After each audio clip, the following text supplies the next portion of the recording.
এই চেয়ারে বসেই সারা বাংলাদেশের মানুষ যখন আমাদের সাথে এই আন্দোলনে একাত্মতা ঘোষণা করে, তখন ভদ্রলোকেরা আমাদেরকে তিরস্কার করে এবং এই তিরস্কার আজ পর্যন্ত শেষ হয় নাই।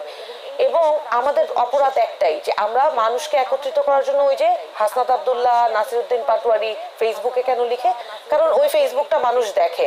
ফেসবুকের রাজনীতি করে যখন মিথ্যা প্রচারণা করা হয় এবং ফেসবুকে যখন সরকার বিরোধী কথা বলার কারণে শেখ হাসিনা মানুষকে তুলে নিয়ে যায়, তখনও কিন্তু মানুষ চুপ ছিল। কিন্তু এই ফেসবুকের রাজনীতি দিয়েই কিন্তু গণ অভ্যুত্থানে মানুষগুলো একত্রিত হয়েছিল বলে এই ফেসবুককেই বন্ধ করতে হয়েছিল।